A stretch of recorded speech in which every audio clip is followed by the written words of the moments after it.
Katerina Jaka watched the German soldiers flee.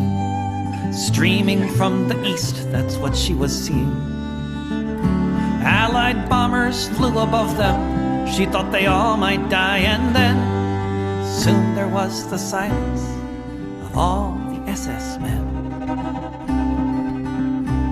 When the sun rose the next morning, it was the 1st of May, and they all sang the Internationale. They all sang the Internationale.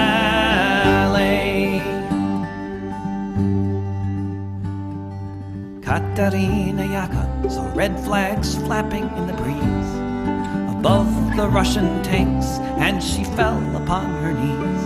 And so many different voices in so many different tongues sang the most beautiful song that could ever have been sung. In German, Lithuanian, in Polish and in Dutch, a myriad of melodies has never had been such. In Russian and in Yiddish, Italian and French, emerging from the forests beneath the trench. When the sun rose the next morning, it was the 1st of May, and they all sang the Internationale. When the sun rose the next morning, it was the 1st of May, and they all sang the Internationale. They all sang the Internationale. Völker hört die Signale auf zum letzten Gefecht. Die Internationale erkämpft das Menschenrecht. Völker hört die Signale auf zum letzten Gefecht. Die Internationale erkämpft das Menschenrecht.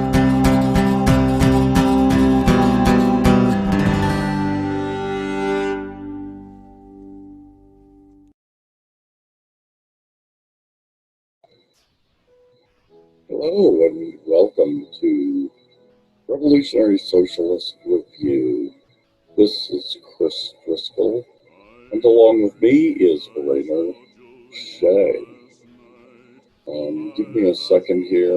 Right from the get-go, I want to share this. We're talking about, let's see here.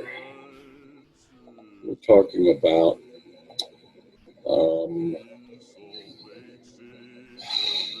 working class culture, and working class culture, of course, has, over the last century at least, been most highly represented by our great singers and songwriters. Pictured first, we have Joe Hill, the real Joe Hill. Of course, there's a famous song about him that was sung by Joan Baez and many years before Joan Baez, by Paul Robeson, the late great Paul Robeson. Next on the list, speak of the devil, there he is himself, Paul Robeson, great man, member of the Communist Party for many, many years, fighter for justice, fighter for the working class, fighter for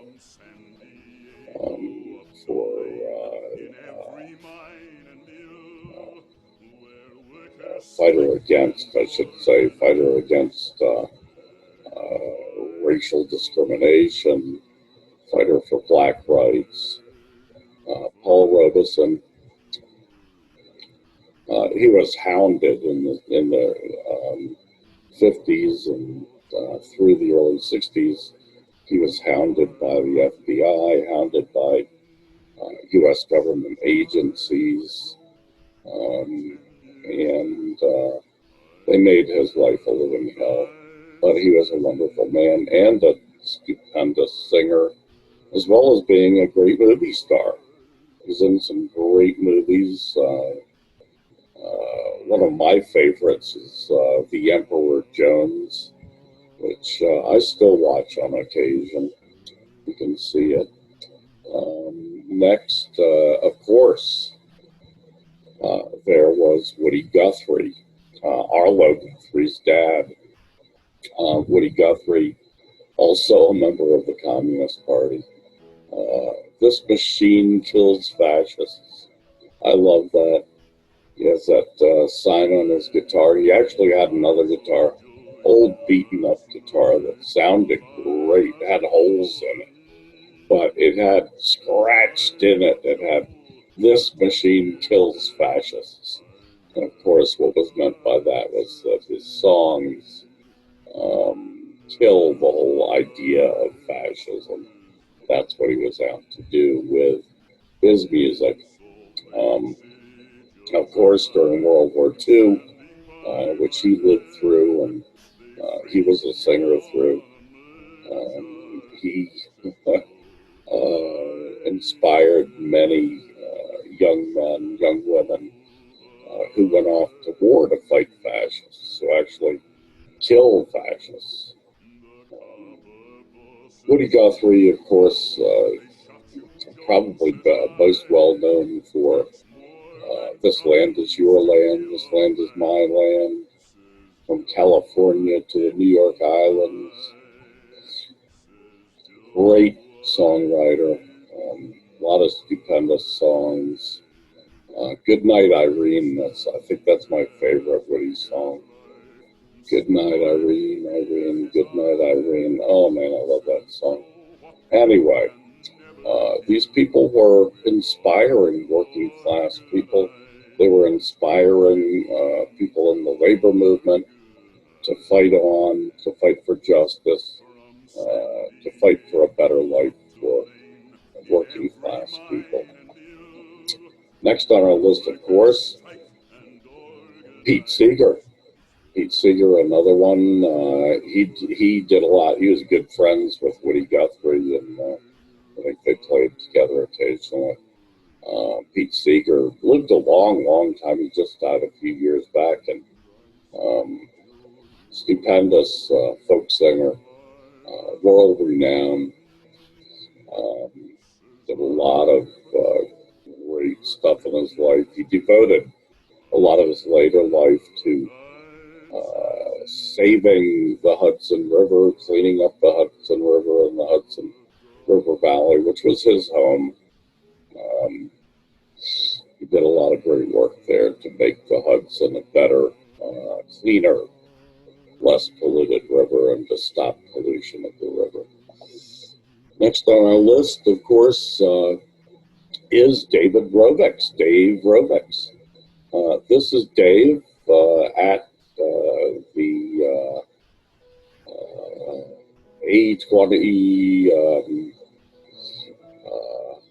A20 demonstrations in Washington, D.C. in April of 2000. I was there, actually. I saw him in this concert. He's a great singer, and of course he is the author and the performer of our own theme song. They sang the Internationale, in which is one of the reasons I love that song is because it actually has at the end of the song, it actually has a kind of a great rendition of the Internationale, which you don't get to hear very much anymore in America, at least, but was always a favorite of the labor movement, favorite of socialists and communists everywhere. And Dave, I believe, comes from a radical family, from a communist family. He himself was an anarchist, but the song that we use for our theme song to start every episode of Revolutionary Socialist Review. It's a great song talking about the Soviet Red Army defeating fascism. There you go, once again, fighting fascism, like Woody Guthrie did a couple of generations before. Next, of course, Joan Baez, speaking of the devil, another one who sang a great version of Joe Hill. I dreamed I saw Joe Hill last night. Joe Hill was not only a great folk singer, folk songwriter, performer, but he was also a leader of the early labor movement. Anyway, Joan Baez and her generation, which is really the same as my generation, she sang many great labor tunes, and of which Joe Hill was actually, she made Joe Hill into a big hit. I mean, they played it on the radio. I think it was like a top 10, top 20, something like that, hit during that time. And here we have Bruce Springsteen, a slightly younger generation who came up and has been devoted to the labor movement, sings labor songs, sings working class songs, songs about the American working class.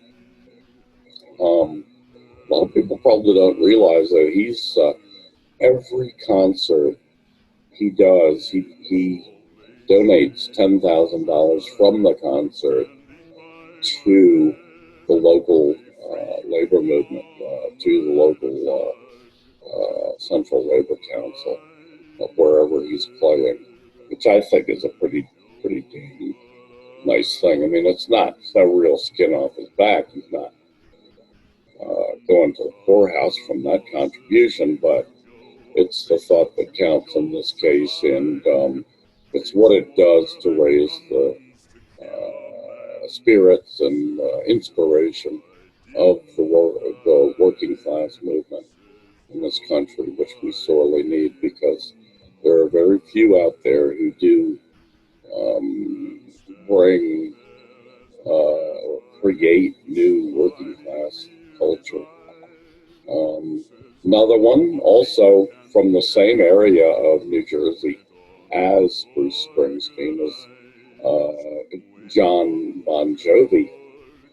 A lot of people think of him as kind of like a slick, kind of like, I don't know, lounge singer type, but he's also a guy I think who's really devoted to the working class, remembers his working class roots, and sings a lot of working class songs. He's known for that. Great actor too. I've seen him in a number of movies where he's pretty good in television shows. And then we have Rage Against the Machine, also a group that has been devoted to radical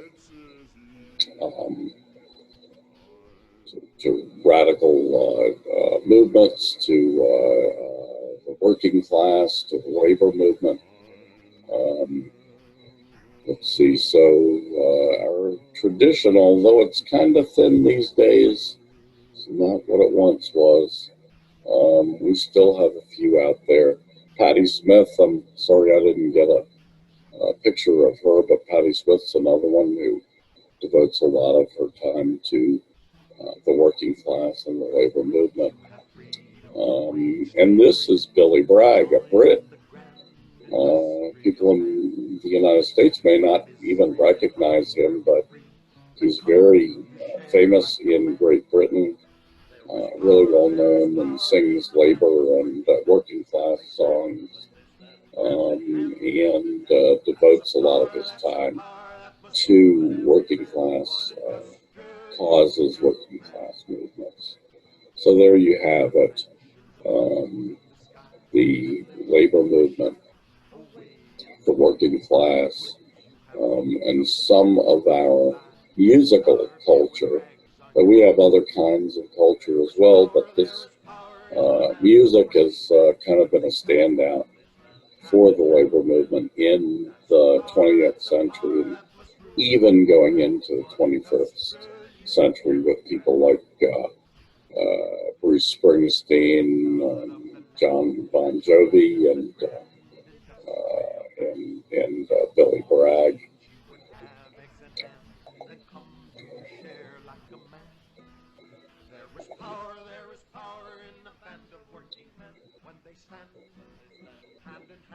Okay, just a few additional comments.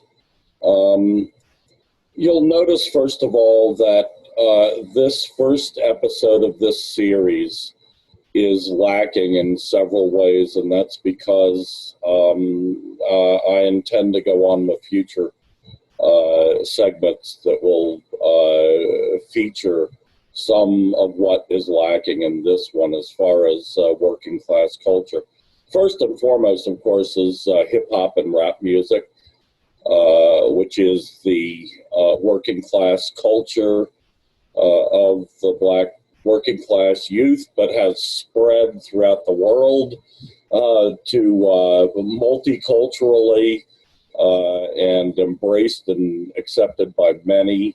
And it spreads a lot of the values of working class culture, working class values. So we will make up for that in the future. And the other thing was that I wanted to start off, most of the people you saw in this segment are people who were deliberately repressed by government agencies, by the mass media during the McCarthy era. So it's a part of our working class culture that has literally been stolen from us, has been ripped off from us. So wanted to start off with that and go on from there. So we'll be featuring other aspects of working class culture, hopefully in the near future. Rainer, thoughts? I kept thinking of Marcel Cartier. Cartier might be how his name is pronounced, especially when you mentioned rap. He's this rapper who has created such good working class and anti-imperialist, in other instances, songs. He has this song about how the DPRK is portrayed falsely by the U.S. media, and how it's so hypocritical for the Americans with their world's largest prison population to call DPRK a prison camp. And so Marcel Cartier, he's a more modern example of this facet of entertainers, musicians who have embraced this theme. Though I was a little surprised when you said Rage Against the Machine, because I might be mistaken, but isn't one of their members, did he become a Trump supporter? Or am I have I mixed up with someone else? Oh, well, that might be so, but I'm most familiar with Tom Morello, and have actually met him and had a lot of time to speak with him. And he does not support bourgeois parties at all. He supports socialist parties and communist parties and the Green Party, other radical parties. But he has a strict code that he will never support bourgeois parties. And he recommends against voting for bourgeois candidates. So that's who I'm most familiar with. But also I'd say I'm not familiar with this guy that you're talking about. So I'll have to look into that. But you know, my experience with Rage Against the Machine has all been, you know, working class support and support for non-bourgeois alternatives in the elections. So you have that there. But anyway, yeah, that's a good criticism for us to look into. Yeah, hopefully you'll be able to give me a lot of input on hip hop and rap music, on world music, because I'm somewhat lacking in that, but that is definitely an important part of our working class culture as well. You know, the main thing I wanted to get across here is I believe that culture for any movement is tremendously important. It was always important for the Communist Party, for instance. You can see some of the great, you know, people like Paul Robeson and Woody Guthrie and Pete Seeger, who were members of the Communist Party early on and used their music to kill fascists. And Woody Guthrie, Woody Guthrie's instance, but to more generally to inspire working class people, to inspire the labor movement. And that has all been stolen from us, essentially. I mean, most people have never heard of these people, which is really a shame with someone like Paul Robeson, who was a major star during the first half of the 20th century. I mean, everybody, my mother, who was a freaking Republican, a right-wing Republican, she went to see Paul Robeson's concert on the Washington Monument grounds, where, you know, a few 100,000 people showed up to see him. That was how popular he was in 1949. But he was driven out of the country, driven into insanity, and some people think he was poisoned by the FBI into insanity. He was hounded, and these others, the same kinds of stories. They were really, in my opinion, stupendous communists. You know, I mean, you can have criticisms of the Communist Party back then, but it was certainly among revolutionary socialist organizations, far and wide out front of all the others, in leading the working class movements, and very influential and instrumental in taking leadership positions in the labor movement, helping to build the labor movement when it was first growing to a larger size in the 1930s. So it's a part of our heritage as working class people, that, and as revolutionary fighters, as Marxist-Leninists, that I think we need to reclaim. So, you know, there you go. There you have it. So anything else on that? I also know about the rapper Bamboo. That's his rapper name, at least, and he's another hip hop artist who focuses on anti-imperialism and anti-Americanism, and on spreading the class conscious message. That's another one we'll have to add to our list of people to cover in the near future. Okay, on to a little bit of house cleaning here. This is a correction, something I said last week. Last week's episode, I said that the total size of the U.S. labor force had fallen from 164.5 million in February of this year to 160.1 million in November. Obviously, that's wrong. We're not in November yet. That was actually the same number, 160, 0.1 million. That is what it had fallen to by September last month of this year, which is the latest month we have figures for. So enough said about that. Shame on me. I don't know. I guess as you get older, you glitch out like that. I mean, obviously, I know it's not November, but okay. Next point. Socialist candidate Arce wins Bolivia's election in landslide. Now, this was overwhelming. I mean, literally overwhelming what we saw in Bolivia's election yesterday. Just a tremendous victory. Arce got, according to exit polls, he got 52% of the vote. Clear majority winner. And his closest rival got 30% of the vote. So that's how lagging far behind.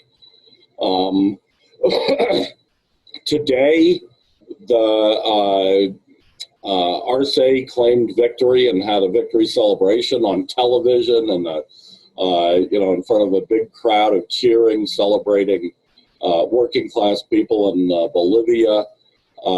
The loser candidate, the one that got 30%, he conceded this afternoon at about 12 noon. The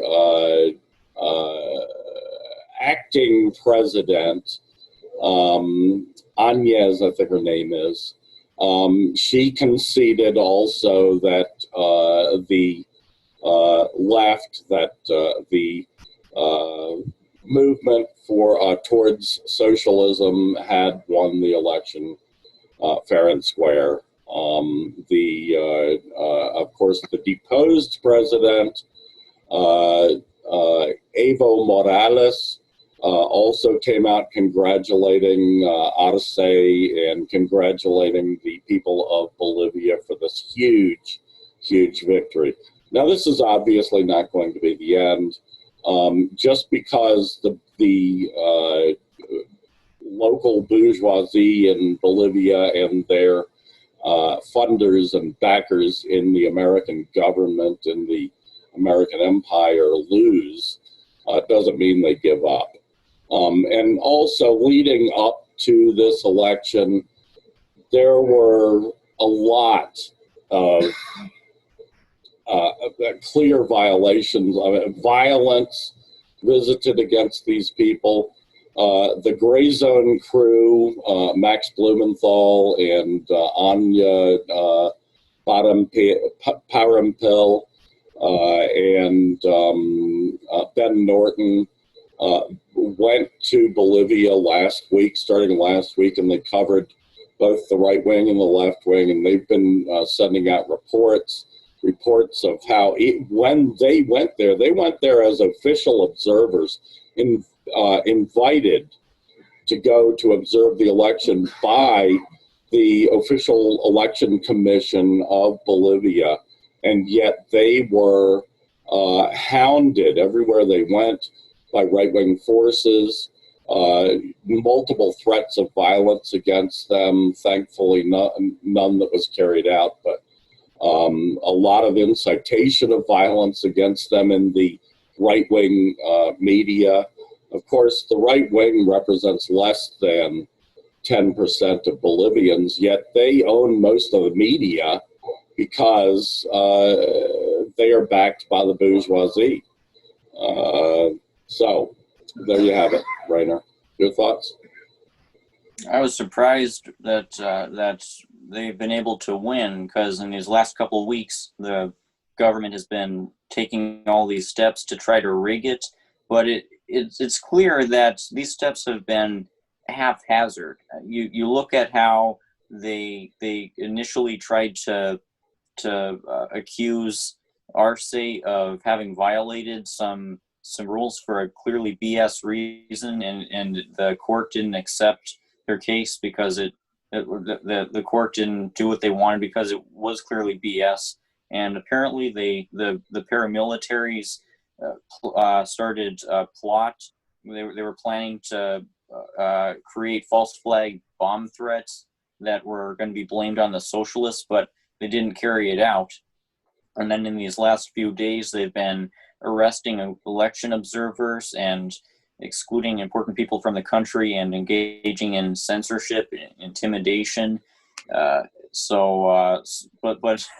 this is been so haphazard and not adequate to rig the election.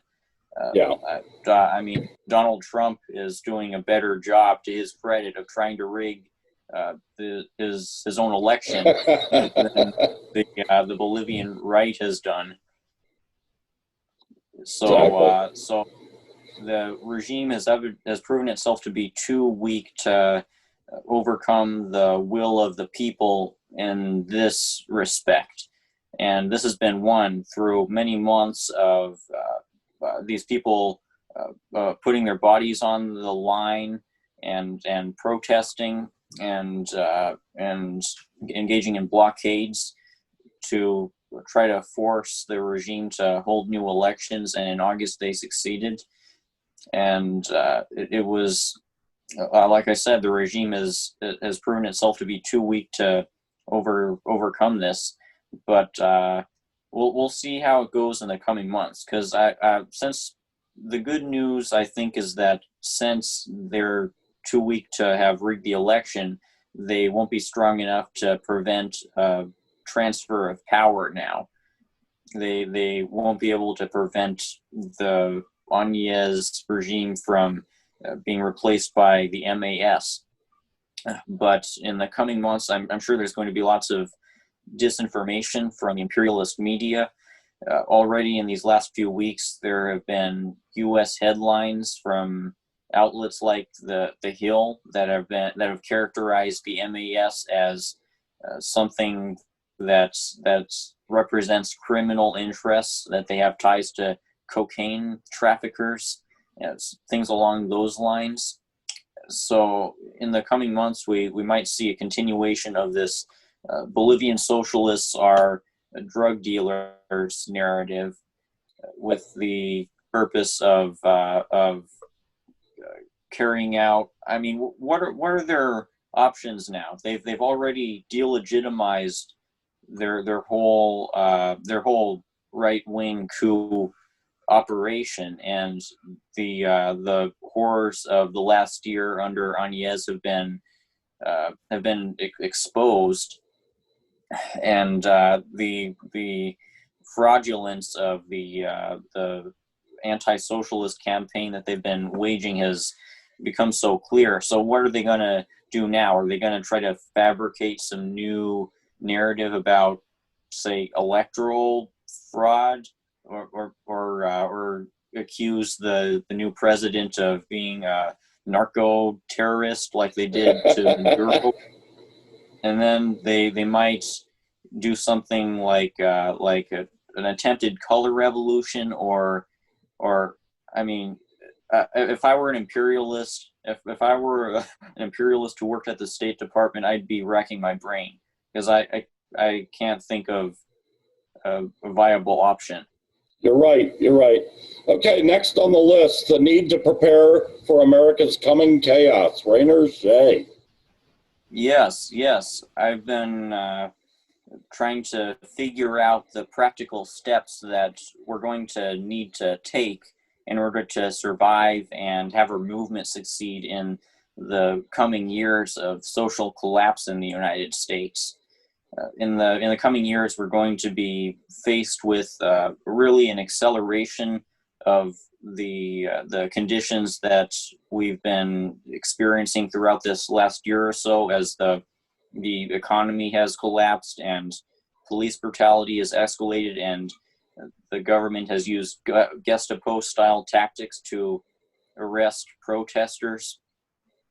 So especially as we try to make our movement more militant and more ready to take on the capitalist state, the capitalist state is going to wage great retribution ranging from everything from censorship to potentially bombing neighborhoods like they did in 1985 in Philadelphia. I think that they lit up a neighborhood to counter a black liberation group.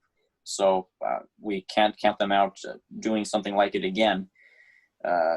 So these are the kinds of threats we're going to need to anticipate. Threats like the certain parts of the country cutting off internet to resistance-heavy areas, or us undergoing some type of siege situation from the U.S. military that's even more severe than the backlash from the military that was prompted by the George Floyd protests.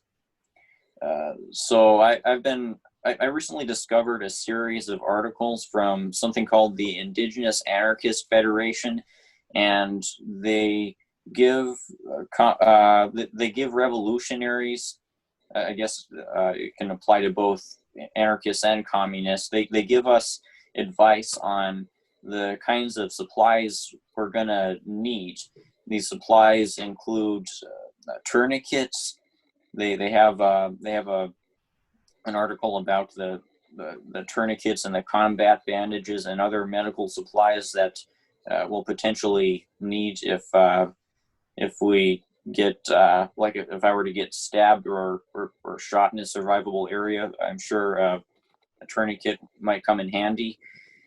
And they also discuss the need to set up independent radio networks for in case the internet gets shut off, for in case things really get destabilized. So they explain a whole set of equipment that we can try to attain. They also talk about the right firearms to get. I mean, to really get a sense of what I'm talking about, look up Indigenous Anarchist Federation Revolutionary Survival, and you'll probably get access to the series of articles that they've published in these last few months that they give people practical advice. So this is certainly a helpful modern resource for our current material conditions in the United States. Another good resource is Che Guevara's Guerrilla Warfare, which I quote extensively within my article. And the parts that I quote, they really speak to some concerns that have been going through my mind as I've imagined potential scenarios where the communist movement in this country tries to form independent zones that have broken away from the control of the United States. Like imagine if the communists were to seize a big part of the West Coast, and then we'd find ourselves economically isolated. And this would require us to set up an extensive resource distribution network. And there's certainly precedence for this. We're not alone throughout history in fighting against a dictatorship that's trying to isolate us and wage war against us. The Cuban revolutionaries were in this exact situation, and this is what Che writes about. He writes about the need to firstly win over the confidence of the local populations, so that they won't try to sabotage your party in carrying out a revolution, and so that they'll assist in your efforts to distribute food, medicine, etc. So we're going to have to get the farmers and other important people in this matter on our side, or at least get access to the farms. I mean, it's endlessly, there's endless potential complications, but you get the idea, right? And he mentioned how, as a rule, the forces of the revolutionaries should not contribute to impoverishing the local population. The only way that they'll at least indirectly probably contribute to poverty is that they'll create this separate zone that the ruling class in other zones will try to isolate, and then they'll use these consequences. The enemy propaganda, Chase says, will exploit this material reality. So there's things to consider. These are things that I've been kind of anticipating, but Che articulates them. He articulates these concerns and he addresses them. So look up these two resources: Indigenous Anarchist Federation, Revolutionary Survival, and Che Guevara's Guerrilla Warfare. Yeah. Might want to add Mao's extensive writings on guerrilla warfare as well. And of course, Mao was tremendously successful in winning over in the sections where the Communist Party set up Soviets in the 1930s, so Soviet governments in the 1930s. He was wildly successful at winning over the masses of peasants. Food's real important. Every revolutionary comes to understand that. And yeah, I mean, we have to kind of compartmentalize our thinking about other socialist trends or socialist sectors of the socialist worldwide movement. Like, for instance, anarchists. Lenin, for instance, always put a lot of emphasis on working with the anarchists, and that's why the anarchists were a part of the first coalition government after the Bolshevik Revolution in October 1917. They ended up falling out. I mean, a large portion of them did. On the other hand, many anarchists ended up joining the Bolshevik Party in the end. And that coalition government between the anarchists and the Bolsheviks, which was the first post-Bolshevik Revolution government, was crucial in that. So kind of, separated the weed, the wheat from the chaff, as they used to say in the peasant world. Yeah, it's extremely important. Food is extremely important. Farmers are extremely important, and we should know that our farmers in the past, in our heritage, in our history, played a great role in helping to build a joint movement with socialists, with the working class. There were, I mean, in the 1930s, starting in the 1920s, the farmer labor movement, farmer labor parties sprung up all over the country. And these were real important alliances between the working class and the farmers, who are, in reality are working class. They're just a different kind. They're food-oriented working class, like they used to separate out the peasants, but the peasants really are and always have been a real part of the working class. They're working people. They work for a living. They work for capitalists. Capitalists dominate everything they do.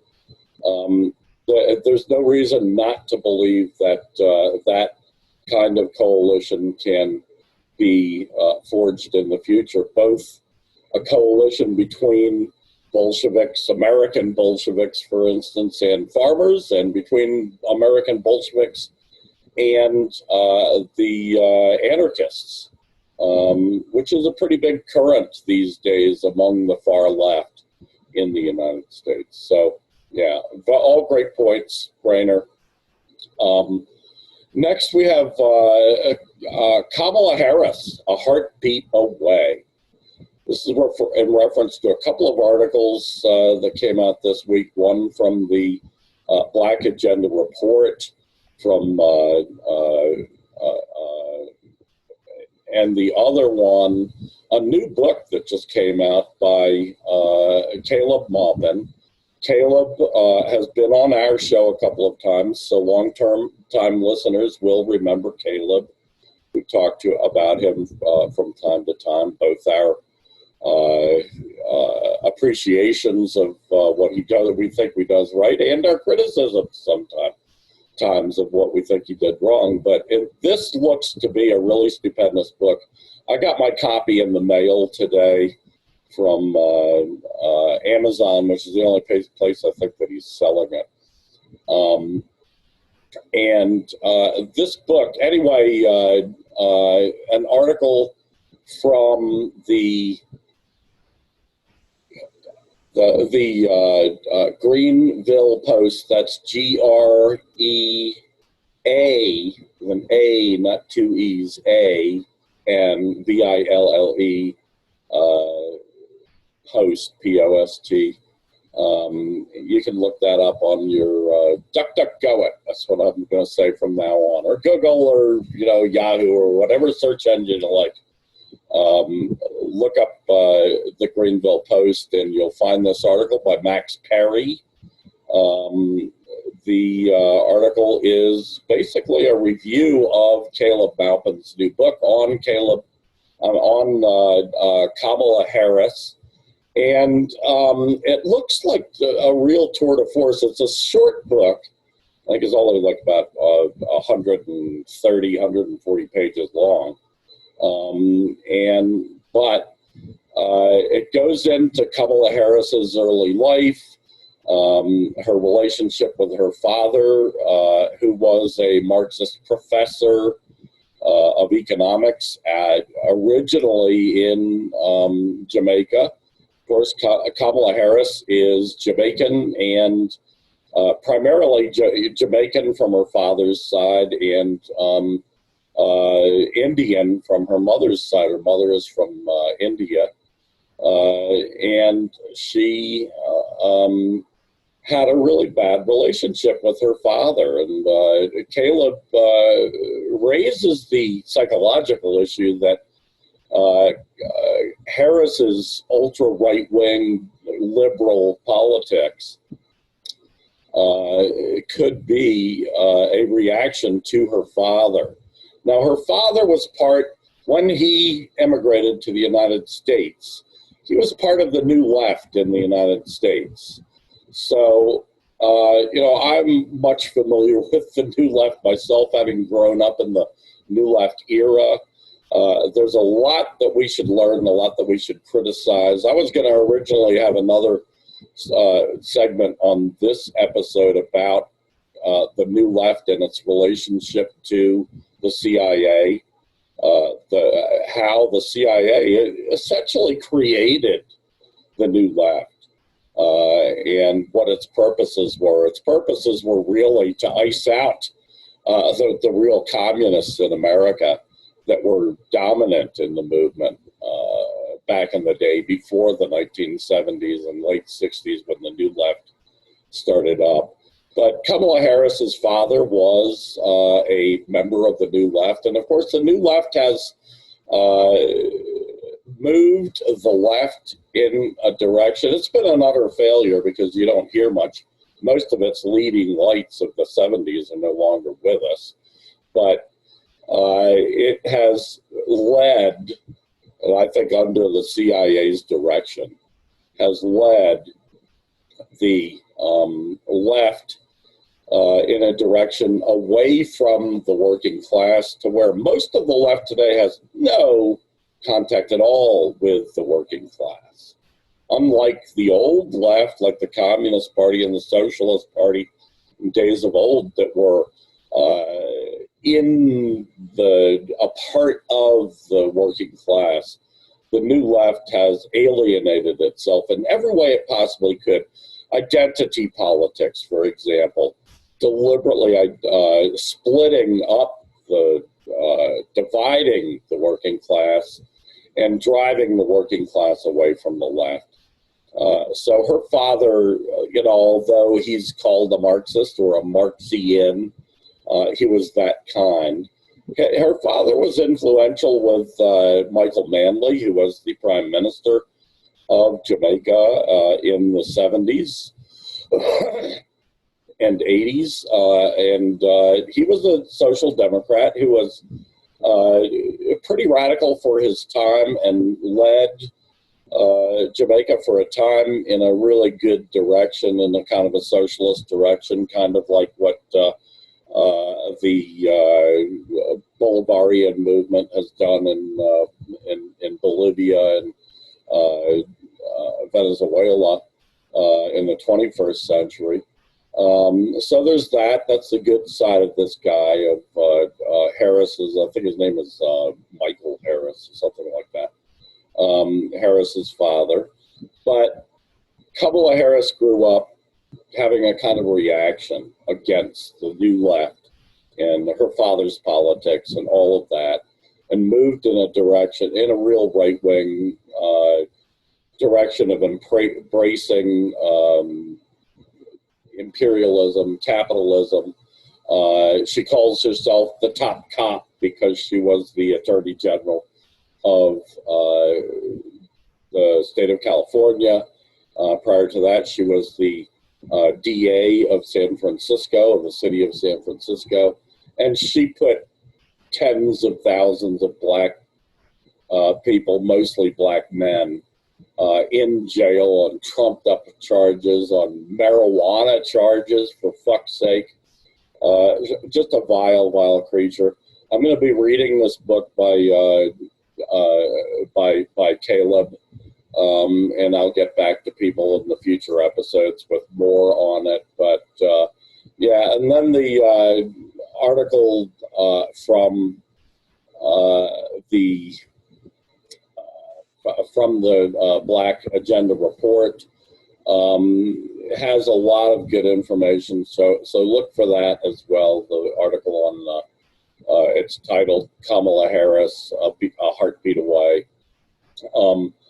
They speculate that Harris will immediately be a kind of a co-president to Biden, because Biden is obviously incapable of carrying out the real duties of the president.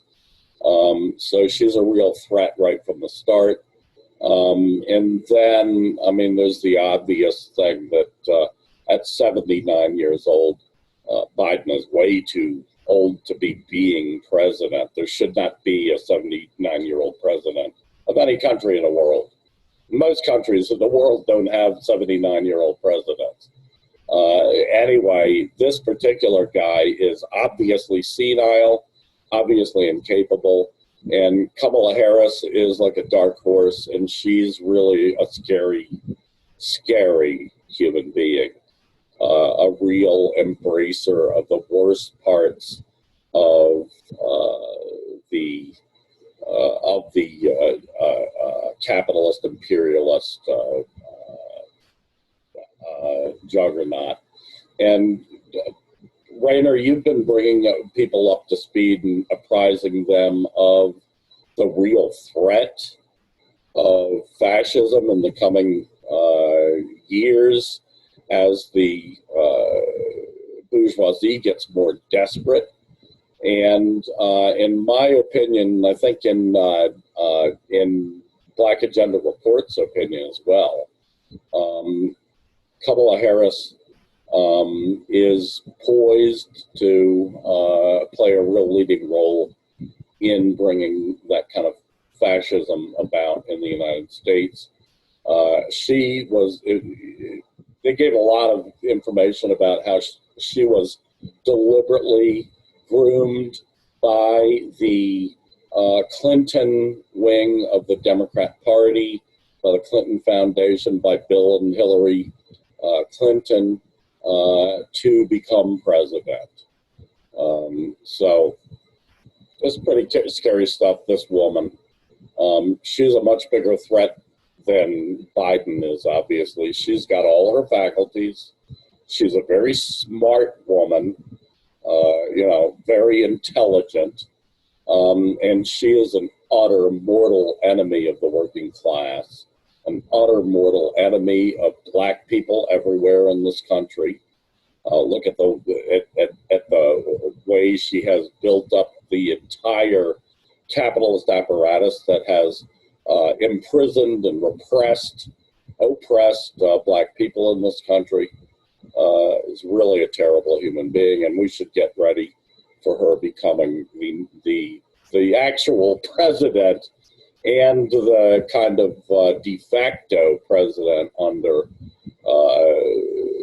Biden, under pedophile Joe Biden's kind of, out of it leadership, if you could call it that. Yeah, well, this is, there's a lot to unpack here, because you talk about this reaction towards the new left sensibilities, the new left ideology, like how Kamala Harris might have thought that it's BS, or that it's not good for the country, seemingly. So she and her father haven't gotten along, and this might have pushed Kamala Harris to becoming the kind of liberal who really aggressively embraces patriotism and rule of law mentality, which makes sense. And you mentioned the name Max Perry, which is which took me aback, because I got into a conflict with both Max Perry and Caleb himself a year ago, because they got upset because I had warned against affiliating with what's known as the dirtbag left, the left, the factions of the left that embrace more reactionary attitudes and that are kind of adjacent with the Strasserites, or what we call the Nazbols. So I don't believe I'll ever personally get along with Caleb Maupin or his friend Max, but they're certainly right about Kamala Harris. And what's ironic, I think, is that types like Caleb and Max, in their hostility towards my bringing up the issue of the Nazbol problem, is I think they're kind of reacting to the problems with the new left, how the new left has definitely put identity politics over class analysis, how they've weaponized identity politics to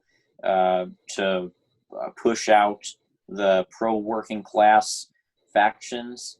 And I think that the kind of political line we need to embrace is one where you can both have a class analysis, have a principled anti-imperialist analysis, while not being anti-LGBT or racist in any respect, or misogynistic in any respect, like these Nazbol troll types are.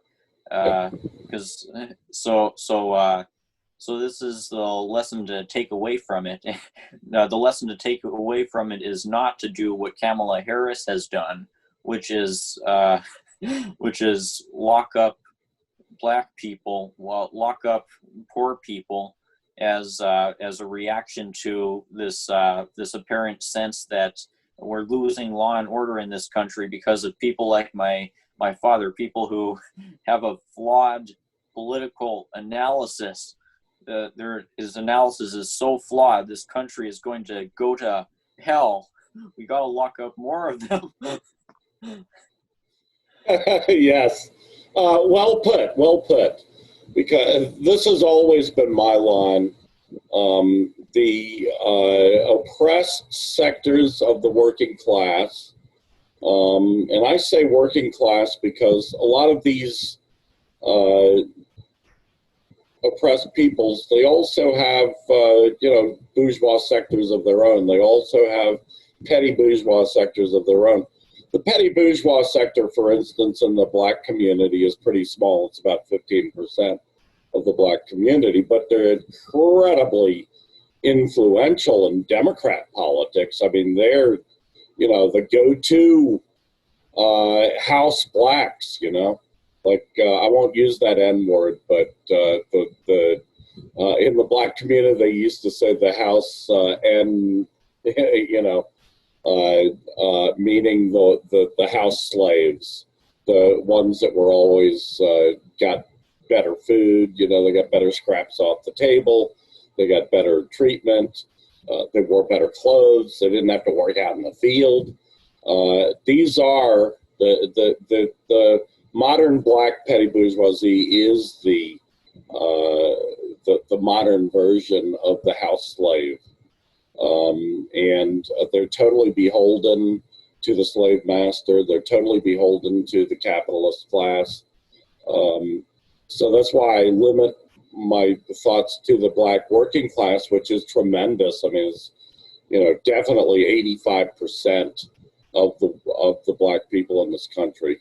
And the black people are not just oppressed as a class.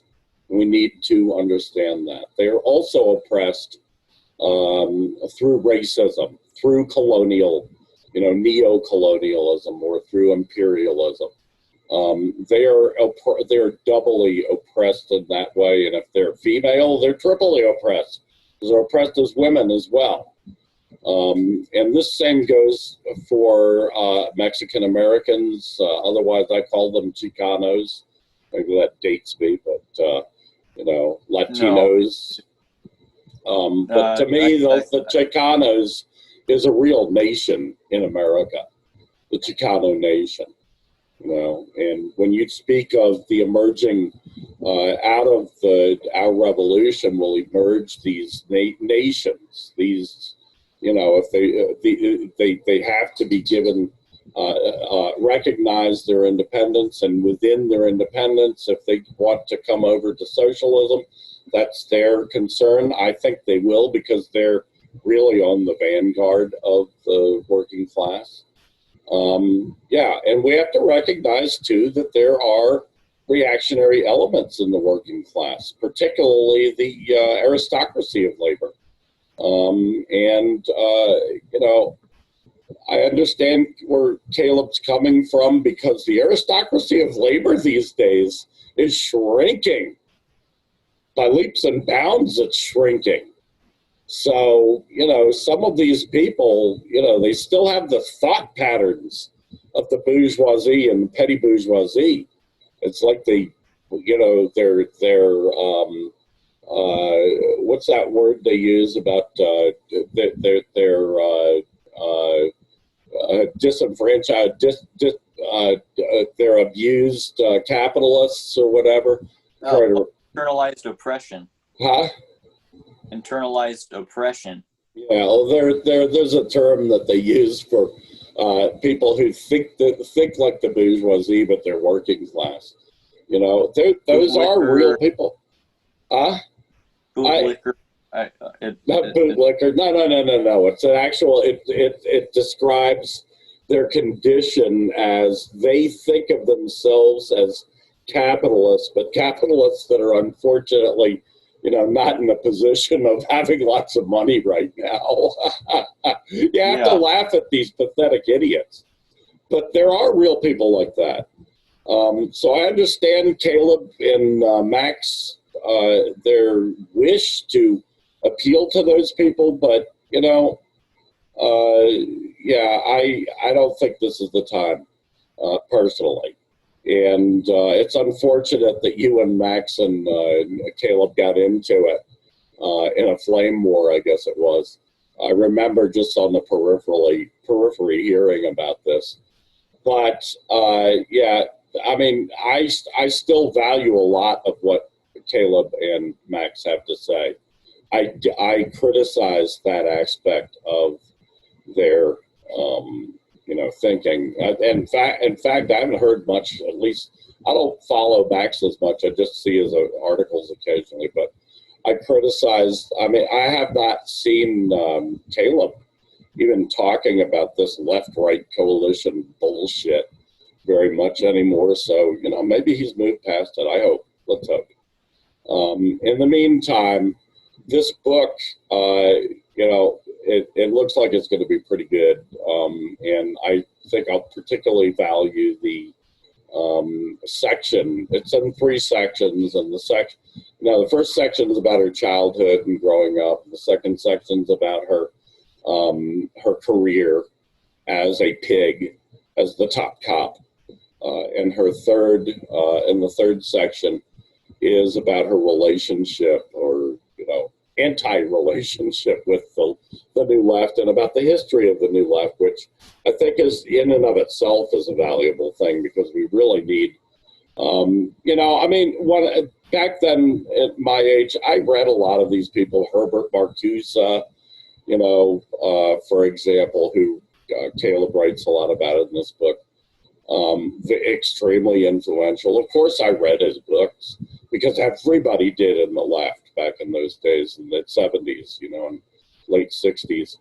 But I mean, I had enough gut feeling to know that I wasn't going to become a new left. I didn't really. I mean, I was influenced by it. Everybody in my generation was influenced by it. But in the end, I joined a communist party. I did not join a, you know, new left organization at all. I didn't get sucked into the Democrat Party like almost all of the new left did. I knew even back then that there was something drastically fucked up about the Democrat and Republican parties. So anyway, the new left, I think it's something that we should learn from, because it's had a tremendous, you know, especially in academia, it has had a tremendous influence, and still has a tremendous influence to this day, although thankfully a lot of these guys are dying now. So hopefully, you know, I mean, my conclusion in the end, yeah, you know, we don't need the new left back, we need the old left back. That's my thoughts. Moving on, let's see, the danger in the South China Sea. Now, the danger in the South China Sea, this is an article, where the hell did I get this article? Let me just drag it up here for a second. Here we go.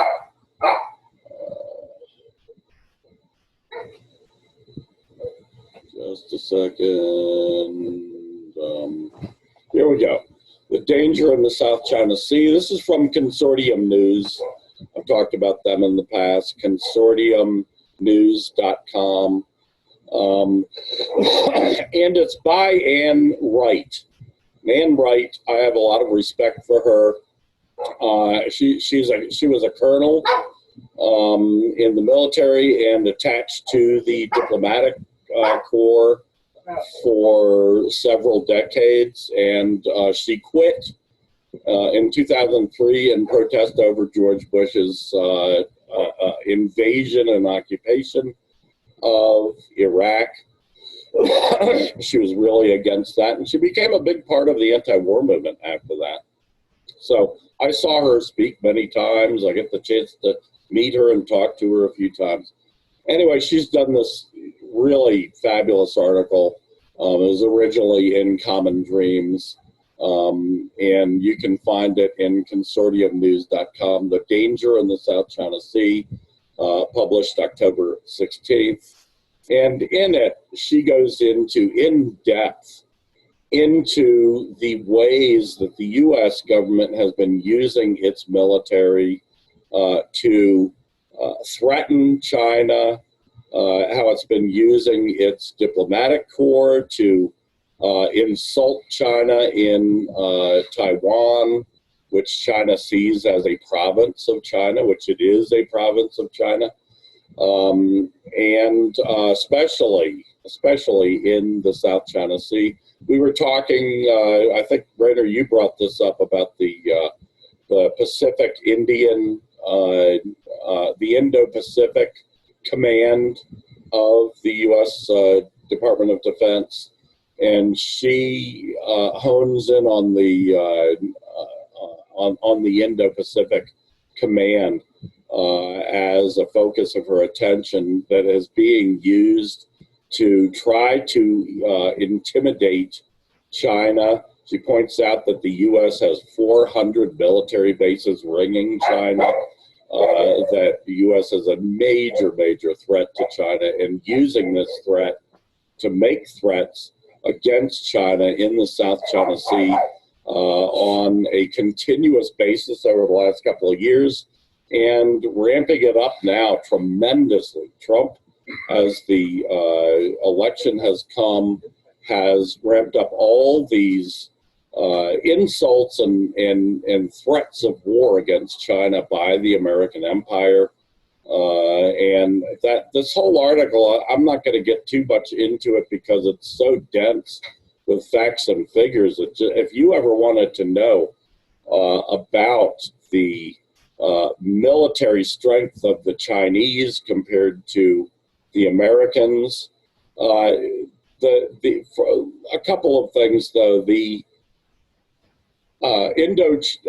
Indo-Pacific Command of the Department of Defense has literally 50%, more than 50% of the total military capacity, naval, air, land forces, more than 50% of the total capacity of the U.S.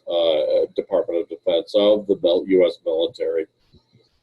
And it is focused like a sharp blade, especially since Obama's pivot to Asia, at intimidating and containing, as they call it, China, at attempting to derail China's speedy development. And this is just a phenomenal article by Ann Wright. Everybody should every American should take a look at this article, because it's telling you this is what's being done with a major part, probably like 60 to 70% of your taxes. This is a major part of the expenditures of your taxes that you involuntarily turn over to your illegitimate, oppressive, capitalist, imperialist government each year. So you really need to know about how your tax dollars are being spent, and what they're being spent for is to deliberately provoke China, to deliberately threaten China. I mean, in my opinion, this is coming way too close to nuclear confrontation, to military confrontation between China and the United States. As I've mentioned recently in the past, the Bulletin of Atomic Scientists has put their famous doomsday clock up to 100 seconds before midnight, which is the worst it's ever been in the entire history of this clock, which goes back before the so-called Cuban Missile Crisis. So the Bulletin of Atomic Scientists see this confrontation that we're going through now as more scary, more threatening, more of a chance of bringing about real nuclear holocaust than the so-called Cuban Missile Crisis. Yeah. There's also the aspect of all the color revolutions that are being fomented recently in reaction to the increasing success of China's Belt and Road Initiative. The BRI in particular is what's provoking the ire of the imperialists, as Thailand has adopted the BRI. The U.S. has been using the National Endowment for Democracy to back anti-government protest factions. So recently we've been seeing kind of a replay of the Hong Kong protests there, despite the legitimacy of certain factions of the protests. The U.S. has been trying to co-opt this movement because they're trying to install a government that won't continue the BRI. Though, of course, if they were to succeed in installing a Washington-adjacent government in Thailand, then for them to not adopt the BRI would be impractical, because aligning with China economically, especially as China's economy keeps growing and as the U.S. economy keeps shrinking, it's becoming such a practical necessity for so many countries, even countries like Italy, which signed on to the new Silk Road earlier this year in defiance of its allies, because the U.S. is a sinking ship and China is a rising power. So this is just the trend of global capital, and China is utilizing this, taking advantage of this trend really, really brilliantly. It's incredible how they're able to shift the tide in this way geopolitically. So the U.S. military buildup in this region, it's another part of the reaction to the rise of China, and by extension, reaction to the fall of the United States, to the ongoing contraction of the U.S. economy as China continues to rise. I recently saw something about how China's economy is now larger than the U.S. economy. This is at least the most basic idea I got from these headlines.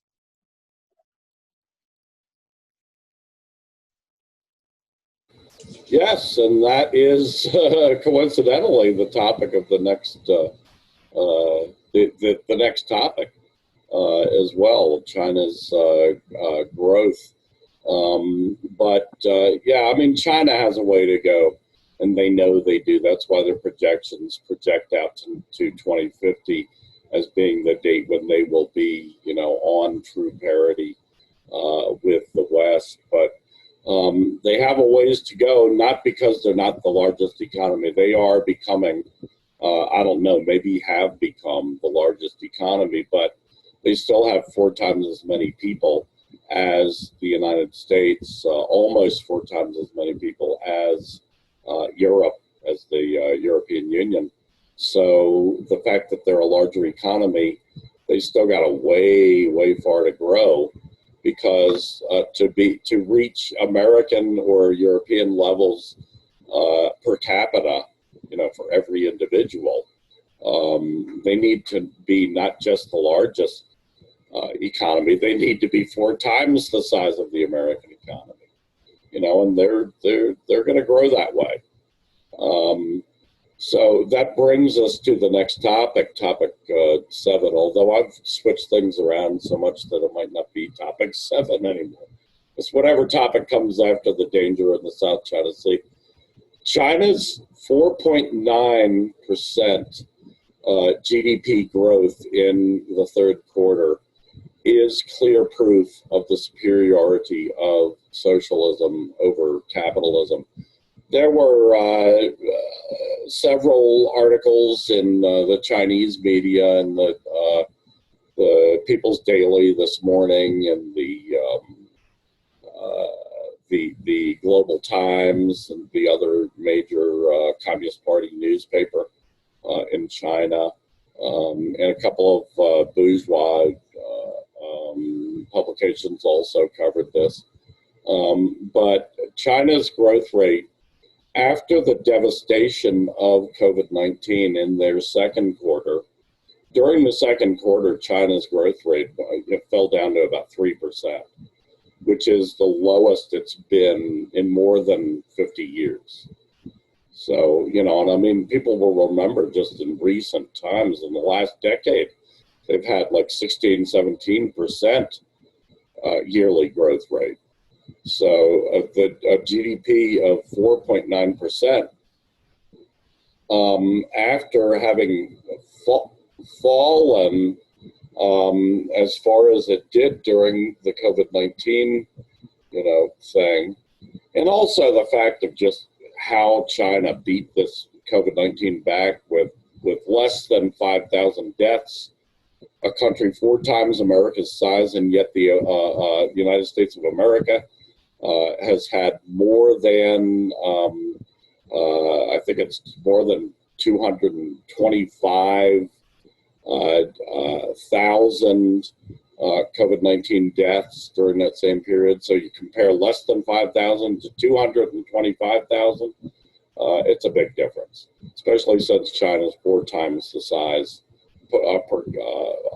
population-wise as the United States. So it's a major coup that China has grown already to just shy of 5% growth, GDP growth rate. And obviously, the fourth quarter will be even better because China's poised to take off economically. China's done all the right things with their Belt and Road, New Silk Road initiative on land and sea. They've just done phenomenal things, helping the global South oppressed countries get out from under the jackboot of American imperialism and helping them to develop their own countries. Just phenomenal. And it's paying dividends back to China, to the Chinese economy, because what China's really interested in is having fair trade with all their with all their partners, with all their neighbors, even people who maybe are not their neighbors, like people of Africa, where China's been so tremendously active.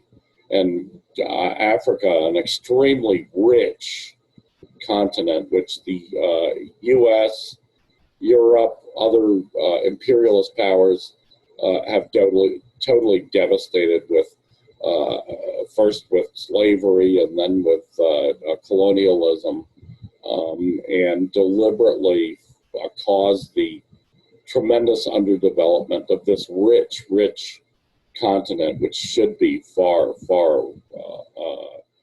better off and far more developed than it is. China's going to help them get there. And those people know that. People of Africa know that.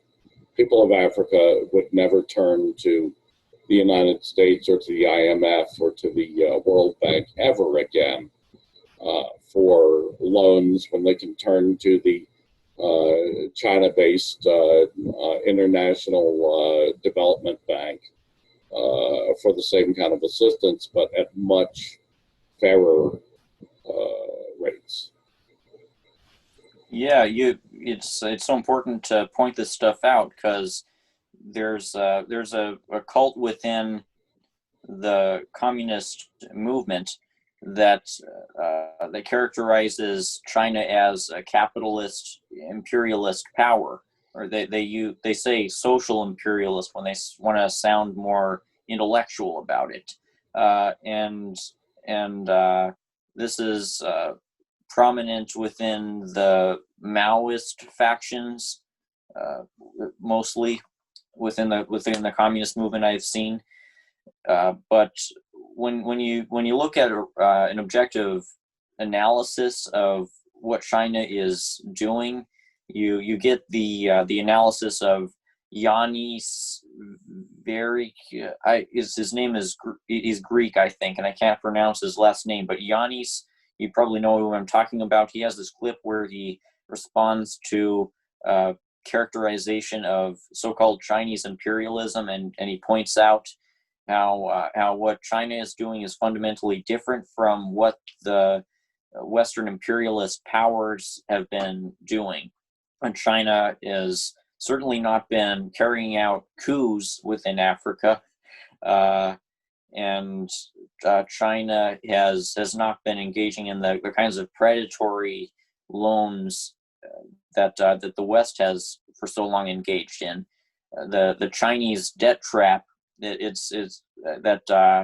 the social imperialist that these social imperialist types often mention, it's just another buzzword that's used to distort the realities you just talked about how the PRC has presented an alternative to the West that's so vastly superior and that's helping Africa utilize its wealth for its own benefit rather than for the plunder of an outside power. And as is the case with China's internal economic system, there are contradictions to this. Like there are plenty of conflicting interests that have appeared between the working class, both within China and within the countries that China has traded with, like contradictions between the Chinese working class and Chinese business owners. But the bottom line is that China has remained a socialist power because it's remained a dictatorship of the proletariat that utilizes markets for its own developmental benefit. And this is true by extension throughout the globe, throughout the places that China has economically interacted with. Exactly. I agree 100%. Next, we're experiencing the beginning of a great meltdown for industrial society. This is Rainer Shea, an article we had originally planned to cover last week, but unfortunately ran out of time. So here you go. Take it away, Rainer.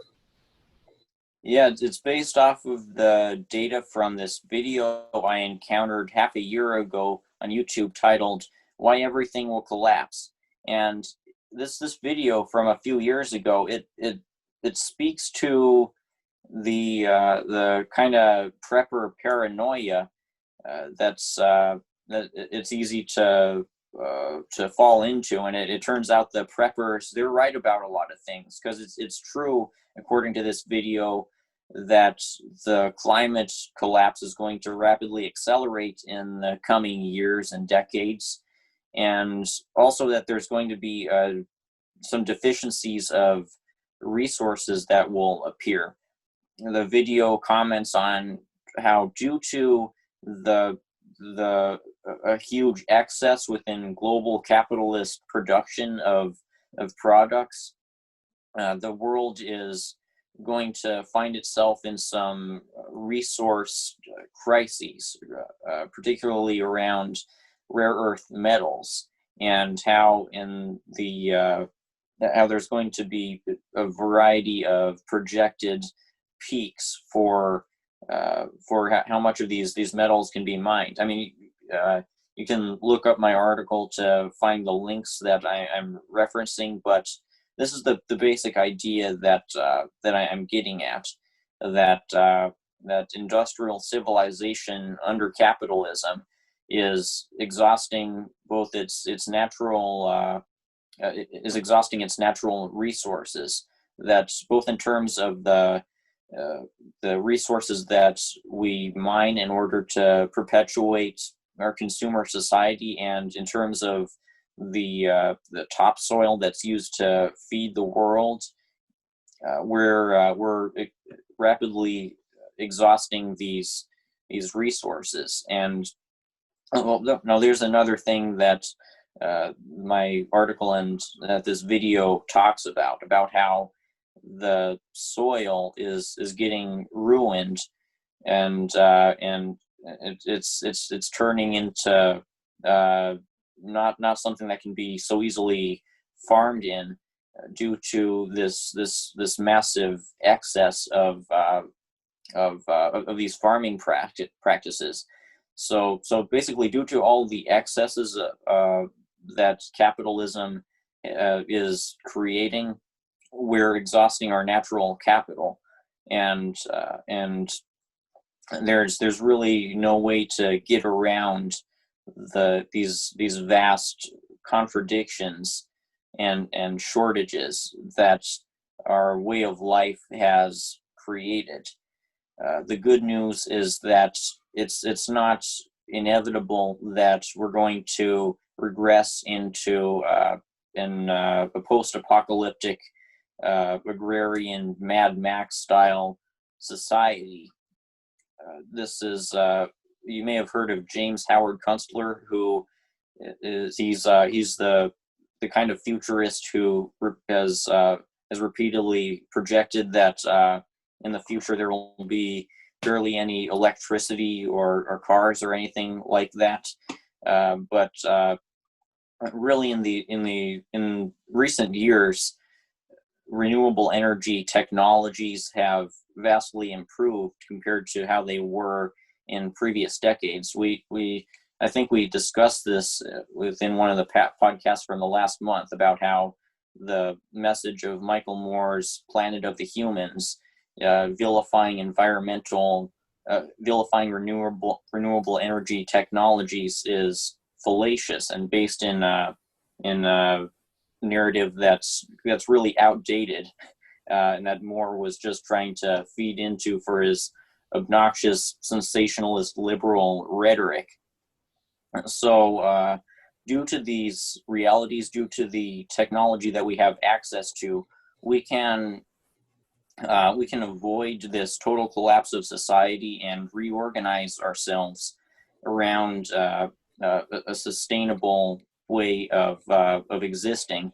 But it will require the overthrow of capitalism and the implementation of the kind of socialism that we were just talking about, of Chinese socialism, because China is proving that even amid all this chaos in the world, you can build a society that's improving living standards. Even amid this global depression, the living standards of the Chinese people are continuing to improve, and they're enacting this Green New Deal that's making China into a leader in the global climate movement, and China is many years ahead of its Paris Climate Accord goals. The U.S. can't say anything remotely like this. The U.S. can't even implement the watered-down, corporate-friendly Green New Deal that the Democrats have proposed. Biden isn't even for the Green New Deal, and Trump still vilifies Biden for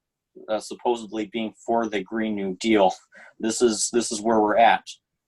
So we got to overthrow the capitalist state before this process of environmental and resource collapse can be reversed. Yes, well put. The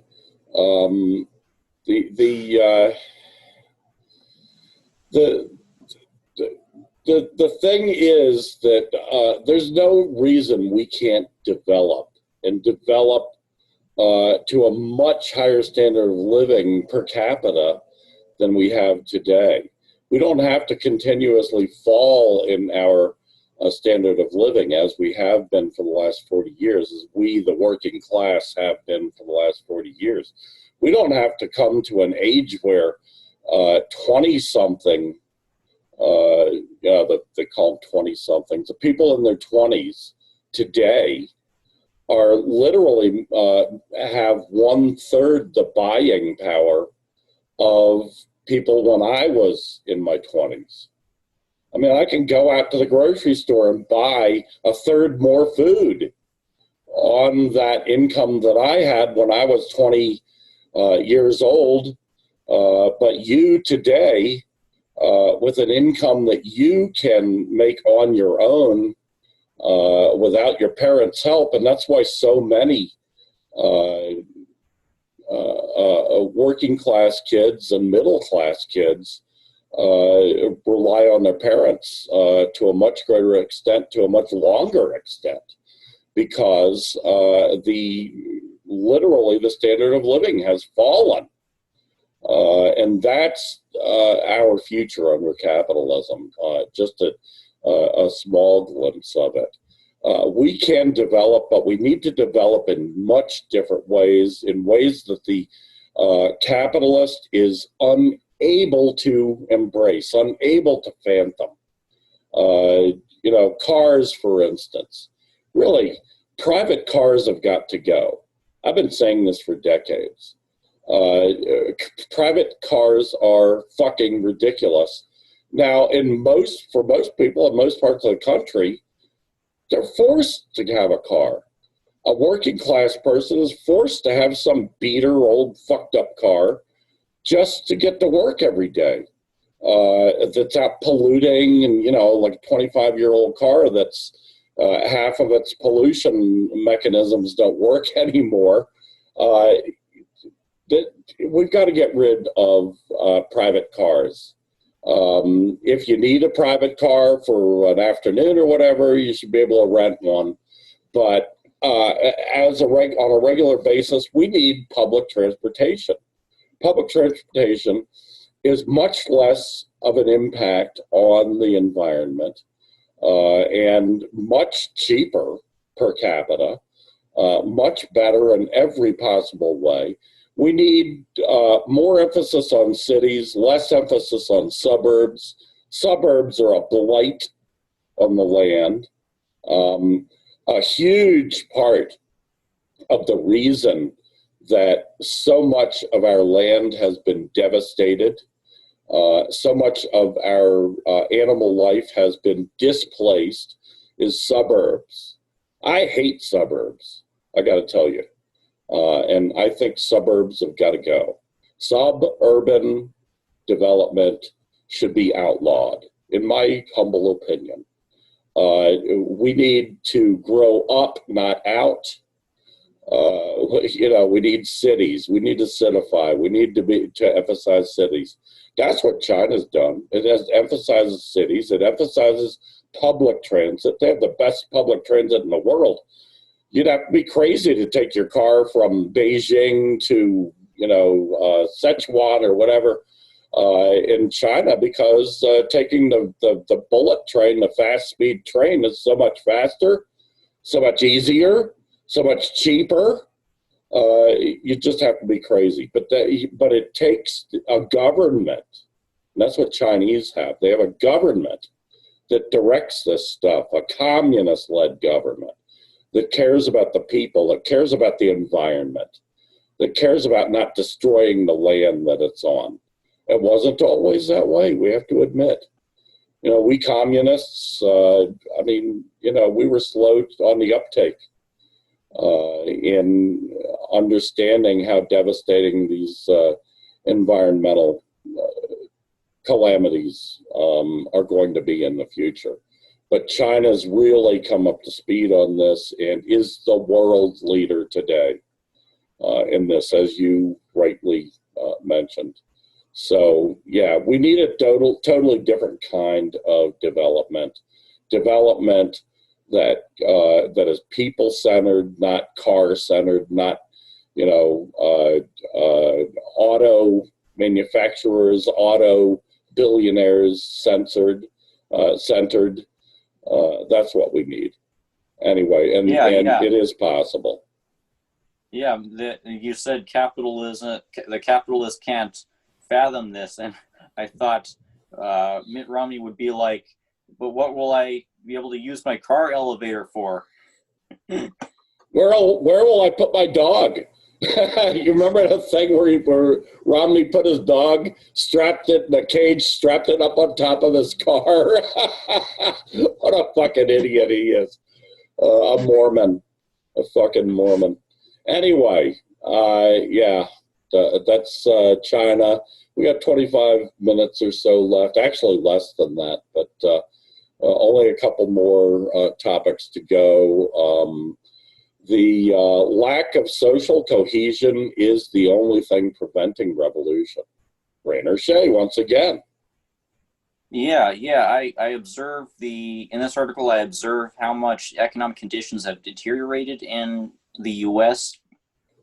How in the last year alone, the amount of hunger among the U.S. lower classes has tripled, and children, it's the worst.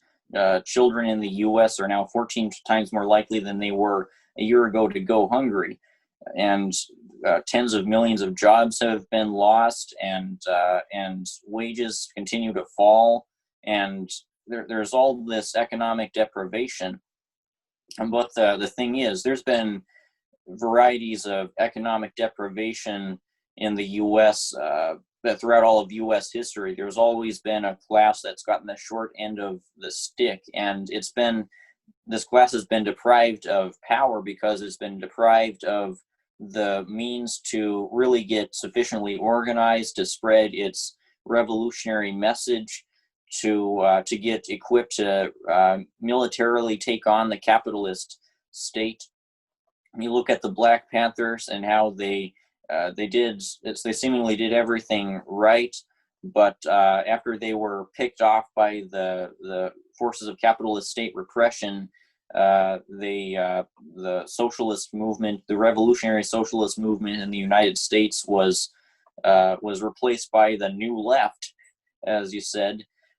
So there's throughout all the attempts to overthrow the capitalist state in the United States have failed, and they so far continue to fail because these the lower classes in the United States, the most exploited classes, the colonized classes, the colonized peoples in the United States, they lack access to the organizational structures, to the institutional bonds that can bind them to a movement that's capable of overthrowing the capitalist state. And we've seen this with the Black Lives Matter protests of the last half year, as the masses have reacted to the realities of capitalist state violence and colonialist violence. The Democratic Party has done its best to co-opt this movement, and it can't be rightly called a revolution because it's not unified behind a revolutionary line. The participants in this movement, all that they can really do, given their ideological and organizational tools, given the tools that they have access to within their conditions, is to do stuff like loot and break windows and get in the streets and scream and shout. So this is these are the conditions that the lower classes are in, and they systematically deprive people of the ability to get really politically engaged and organized. I'm sure the Black Lives Matter protests are politically engaged, but they lack access to the institutions that could give them the power that they're looking for, the power that could overthrow the capitalist state. I don't even know how many of them want to overthrow the capitalist state. The consciousness is not built on a mass scale in this country towards the idea of proletarian revolution, and this is what communist organizers are trying to fix. We're trying to give people access to the kinds of groups that can take the practical steps towards overthrowing the state. Like Che Guevara said, the first step should be to win over the confidence of the local population, and then you can work with the population towards carrying out revolution and carrying out the first steps of socialist development. But we can't do this until we've overcome the social fragmentation that persists under neoliberalism. The dark irony is that the more social conditions deteriorate and the more that people have the potential to get radicalized towards a revolutionary consciousness, the more the social fragmentation, which characterizes being poor in America, gets expanded. The poorer that people get and the more stressed their lives become, and the more the more they have to focus on their immediate base needs. So these are the obstacles that we face as revolutionary socialists in this country. Yes, those are the problems. I mean, for decades now, we on the Marxist-Leninist left have simply said that, lack of leadership. That says it all. These uprisings like the Black Lives Matters, anti-police state uprisings, they will end up going nowhere if they remain lacking in that essential ingredient that Marxism, only Marxism-Leninism, can inject, and that is the revolutionary consciousness, the communist consciousness, socialist consciousness, revolutionary socialist consciousness. That's where we need to go, and that's why hopefully, part of that conundrum is to start building up while we have this chance. Strike while the iron is hot. But we've got the best chance in 50 years of building the Marxist-Leninist movement right now. We don't have to have the same numbers as the Social Democrats, not for the time being. We just have to reach a critical mass of Marxist-Leninists who are organized into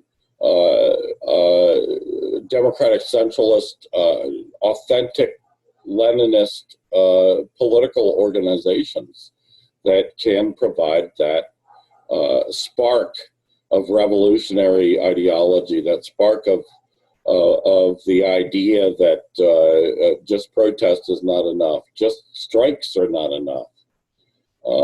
They have to have that communist political direction and leadership. So I have confidence that this will all come about. I think we're in the best position to do this in my lifetime. I think we're in the best, we're in a growth scenario, a pre-revolutionary kind of a scenario in which this can happen, and I think there are enough determined Marxist-Leninists out there that something will happen. I'd like to see the development of new Marxist-Leninist organizations, which can compete with the older ones, and we'll see which ones win. That's the marketplace of ideas, I think, is extremely important when you're reaching out to the working class, especially to the doubly and triply oppressed sections of the working class. That competition spurs all of us on to honing our programs, to honing our message to one that will actually appeal to the vanguard of the working class, because the vanguard of the working class at this point, as you rightfully suggest, is lacking in the consciousness needed, in the leadership needed to carry their burgeoning struggles to the next level. Okay, last but not least, the promise of a shiny Great Reset masks our terrifying future. Also by Rainer Shea. Rainer is dominant in this last part of the show. Yeah. I've been looking at these commercials. Well, they're forced on me. Commercials are forced on you. But I've been looking at these commercials recently for something. It is some tech company, and it mentions the fourth industrial revolution.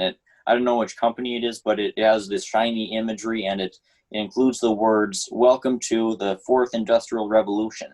And it's part of this trend we've been seeing where the high-tech sector has been promising new technological developments and new conveniences that can help revolutionize our lives and make our lives more functional. And from the way that they portray it, you'd think that the United States in the coming years, thanks to them, is going to develop into this this more that the living standards are going to greatly increase because of this, that all of our lives will get so much better. And this is the kind of narrative that's being pushed by the World Economic Forum.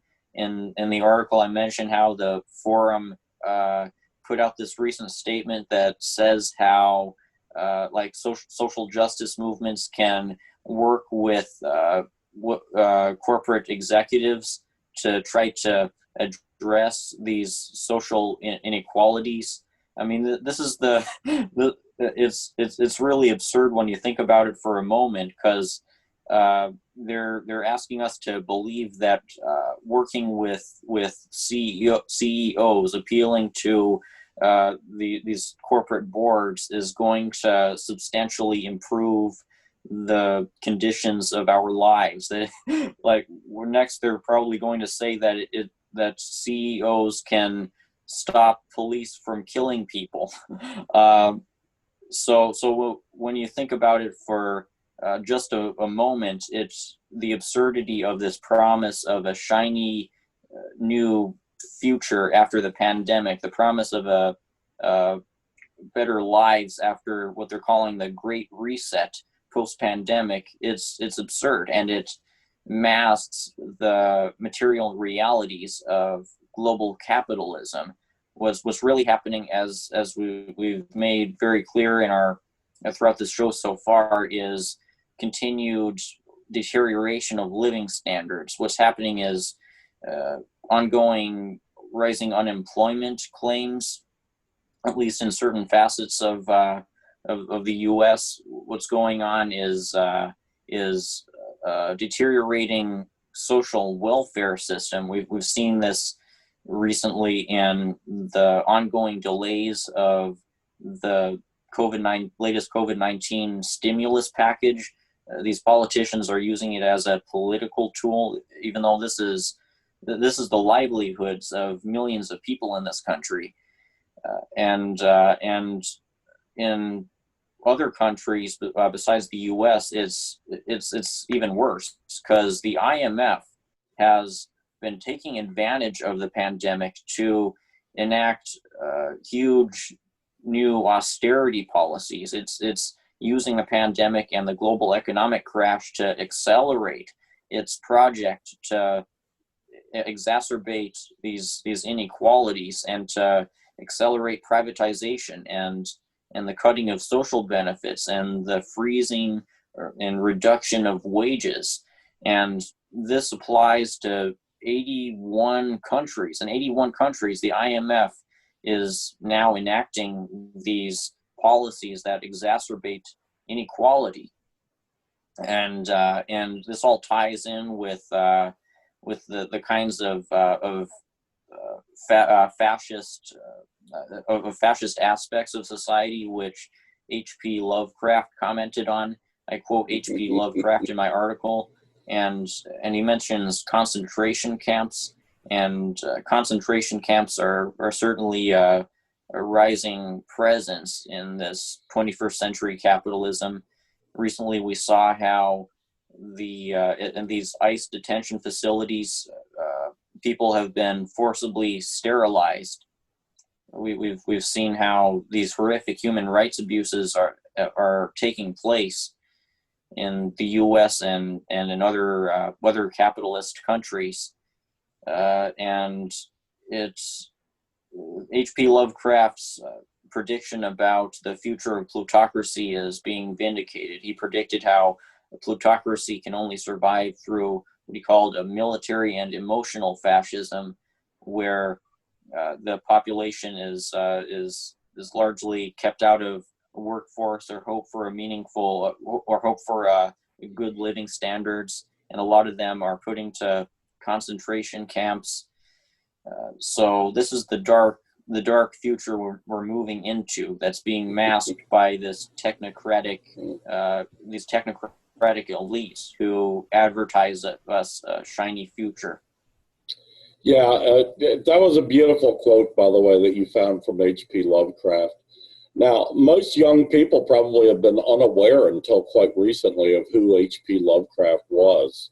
But the HBO has a show called Lovecraft Country, which is, I had just been starting to watch it when we got rid of our cable.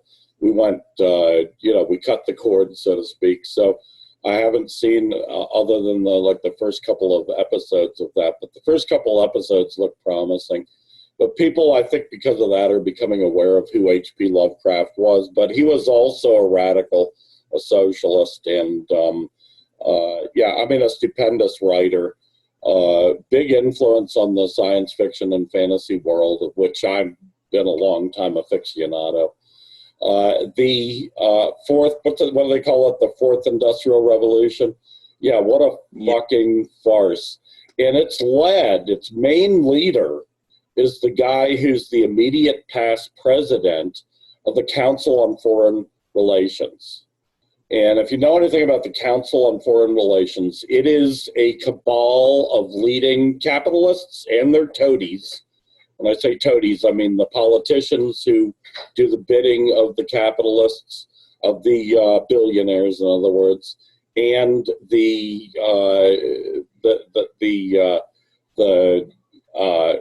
media people who do the bidding, and the corporate leaders, the CEOs who do the bidding. Those are all the lapdogs of the billionaire class. And that Council on Foreign Relations is a veritable who's who of the globalist section of the billionaire class in America and its toadies. And this guy who's the immediate past president has written 2 books on the subject over the last couple of years of the fourth industrial revolution. He's really the leader of this thing. This is a globalist plot, a plot by the globalist wing of the capitalist class to lead us, I believe, to lead us into fascism. That's their real direction. These are some vile human beings. They must be overthrown. They must be captured and arrested and put on trial and executed, in my opinion. They must be stopped because of all the reasons you mentioned. Good job on that one. Very, very, very prescient article. Future looking, and it tells us what our tasks are, and it fits right back into the last discussion about why we need Marxist-Leninist leadership, why we need a socialist revolution. These people, these are some vile human beings, and all they give a fuck about, they don't give a fuck about how they're ruining the environment. They don't give a fuck about how they're threatening to destroy all life on the planet with their nuclear holocausts. These are some really demented, deranged, evil human beings, and they have to be stopped. So that's it. That's our show, and that's about 2 hours. So I think we came in pretty good tonight. So anything to add, final thoughts or comments before we say goodbye to our audience? Well, I'm very glad that I'm able to do this show, and I hope it gets more popular, because I feel like we've had so many important insights to share in these last 2 hours. Yeah, and I think it is getting more popular. I notice, there's always an up and down, but I notice a definite trend up, a long-term trend. It's like any curve. The general direction of the curve is up, but it's also a lot of ups and downs in between. So that's the way of things. Hopefully, we grab them with the importance of our ideas, and hopefully people are listening. And really want to thank you, Rainer Shea, yeoman's job tonight, stupendous, and thank our audience, especially the loyal members of our audience that have been coming back year after year. And till next week, so long.